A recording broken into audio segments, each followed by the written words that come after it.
अब इस अध्याय में द्रव्य शुद्ध अशौच का निर्णय है। कर्तव्य का भी वर्णन किया गया है। मदालसा कहती हैं अलर्घ से कि बेटा अब त्याज्य और गाह्य वस्तुओं का प्रकरण आरंभ करती हूँ, सुनो।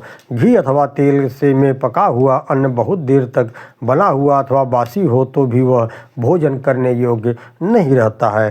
शंख, पत्थर, सोना, चांदी, रस्सी, कपड़ा, साग, मूल, फल, बिदल, बांस के बने हुए टोकरे आदि, मणि, हीरा, मूंगा, मोती मनुष्यों के शरीर की शुद्ध जल से होती है। लोहे हथियारों की शुद्धि पानी से धोने से तथा पत्थर या शान पर रगड़ने से होती है।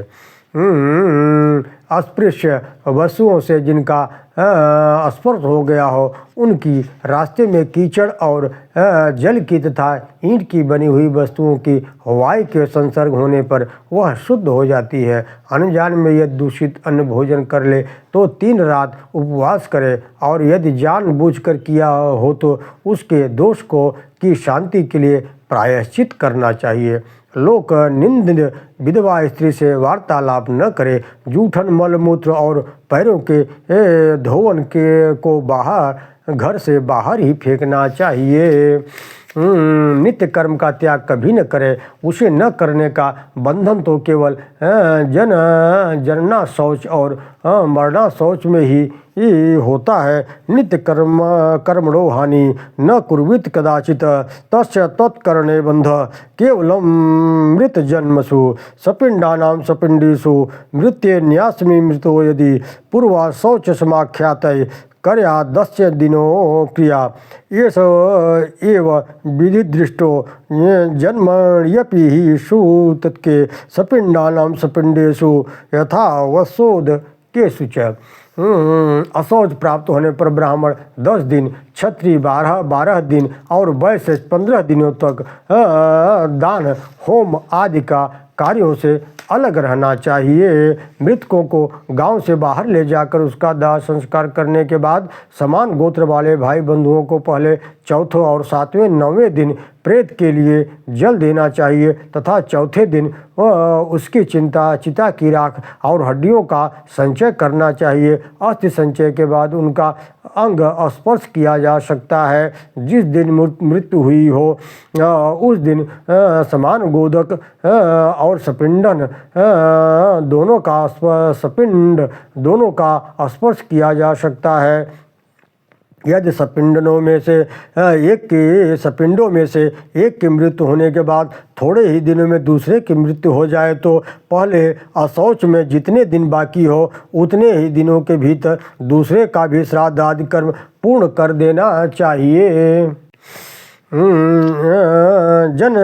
जनना शौच में भी यही विधि बतलाई गई है। औरतों के संबंध में सपिंड तथा समानोदक व्यक्तियों में एक के बाद दूसरे का जन्म होने पर पहले के साथ ही दूसरे का भी अशौच निवृत्ति हो जाता है। माता से इस प्रकार उपदेश ग्रहण करके राजा ऋतध्वज के पुत्र अलर्क ने युवावस्था में विधि पूर्वक अपना विवाह किया। उससे अनेक पुत्र उत्पन्न हुए। उसने यज्ञों द्वारा भगवान का यजन किया और हर समय वह पिता की आज्ञा का पालन करने में संलग्न रहते थे। बहुत समय के बाद बुढ़ापा आने पर धर्मप्राण महाराज ऋतध्वज ने अपनी पत्नी के साथ तपस्या के लिए वन में जाने का विचार किया और पुत्र का राज्याभिषेक कर दिया। उस समय मदालसा ने अपने पुत्र की विषय भोग विषयक आसक्ति को हटाने के लिए उससे यह अंतिम वचन कहा। मदालसा कहती है, बेटा गृहस्थ धर्म का अवलंबन करके राज्य करते समय यह तुम्हारे ऊपर प्रिय बंधुओं के वियोग से, शत्रुओं की बाधा से अथवा धन के नाश से होने वाला कोई असह्य दुख आ पड़े तो मेरी दी हुई इस अंगूठी से यह उपदेश पत्र निकाल करके जो रेशमी वस्त्र पर है उस बहुत सूक्ष्म अक्षरों में लिखा गया है तुम अवश्य पढ़ना, क्योंकि ममता में बधा रहने वाला गृहस्थ दुखों का केंद्र होता है। सुमित कहते हैं, यूँ कहकर मदालसा ने अपने पुत्र को सोने की अंगूठी दे दी और गृहस्थ पुरुष के योग्य अनेकानेक आशीर्वाद भी दिया। तत्पश्चात पुत्र को राज्य सौंपकर महाराज कुवलयास और महारानी मदलसा तपस्या करने के लिए वन में चली गई। नमो भगवते वासुदेवाय।